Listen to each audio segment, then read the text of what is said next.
Yang penting itu adalah percaya diri bukan berarti tanpa rasa takut, tapi tetap melangkah meski takut itu ada. Assalamualaikum warahmatullahi wabarakatuh. Kami dari kelas 9 dan 2 akan mengajukan podcast untuk memenuhi tugas bahasa Indonesia. Saya Maruta Wali sebagai perekam yang akan memastikan suara dan kualitas video berjalan dengan baik.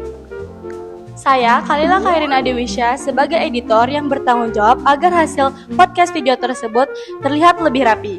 Saya Berofi Khairani dan teman saya Diana Kila. Kami berdua adalah pewawancara yang akan memandu jalannya podcast dan memberi pertanyaan kepada narasumber. Halo Sobat Fansa, kali ini kita ada kedatangan remaja inspiratif asal Riau yang memiliki segudang prestasi. Wah, luar biasa banget, yuk kita langsung ngobrol bareng biar kita tahu apa nih cerita perjalanan di balik semua pencapaian.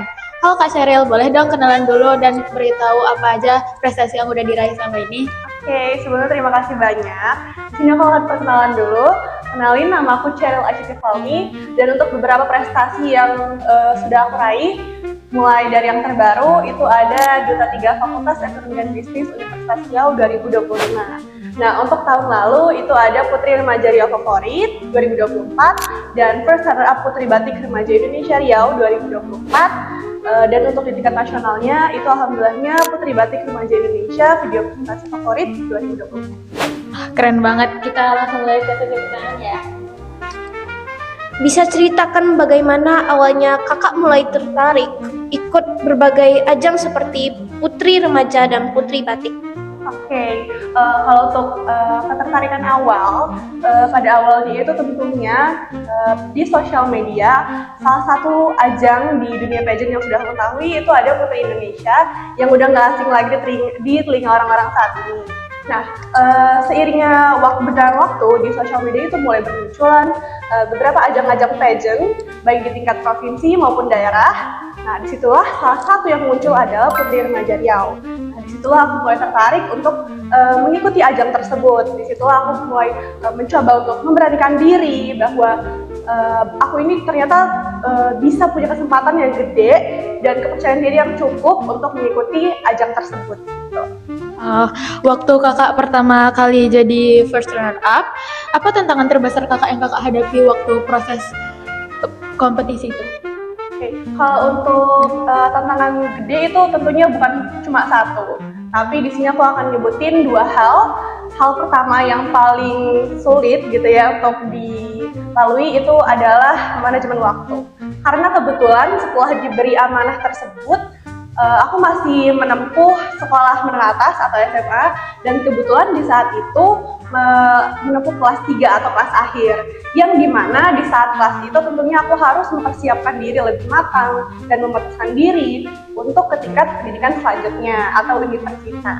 Nah, disitulah aku melatih diri atau mematangkan diri untuk gimana sih cara untuk lebih adil baik di bidang sekolah dan persiapan diri ke tingkat nasional. Untuk selanjutnya itu sesuatu yang nggak kelihatan tapi benar-benar kerasa banget, itu mental. Karena seperti yang diketahui setelah mendapatkan amanah tersebut, aku melanjutkan kompetisi tersebut ke tingkat nasional. Yang dimana yang kita ketahui kalau bisa di tingkat nasional itu kita bertemu dengan para finalis-finalis dari provinsi lain. Tentunya kita tahu bahwa setiap finalis itu telah menyiapkan persiapan diri yang cukup matang. Tentunya di situ kita akan bersaing jauh lebih ketat, sengit. Jadi di situ sebenarnya semuanya dilatih. Seiring berjalannya waktu, di situ aku harus tetap menyiapkan mental dan harus tetap fokus. Gimana sih cara harus tetap tanggung jawab sama yang ini, yang itu, persiapan di sekolah maupun di luar dunia nasional itu sendiri.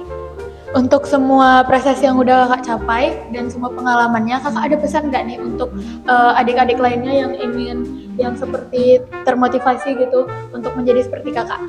Yang penting itu adalah percaya diri meski tanpa rasa takut dan tetap melangkah meski rasa takut itu ada. Oke, nah terima kasih ya Kak udah mau diwawancarai sebagai narasumber kali ini. Semoga teman-teman selanjutnya yang mau mengikuti jenjang seperti Kakak semoga termotivasi dan berhasil membawa nama bangsa dan membanggakan Indonesia. Sukses terus untuk perjalanan perjalanan kakak di masa depan ya. Thank you teman-teman Sansa. Terima kasih sudah menyaksikan podcast kami hari ini. Semoga teman-teman bisa termotivasi dan mengikuti jenjang yang sama. Wassalamualaikum warahmatullahi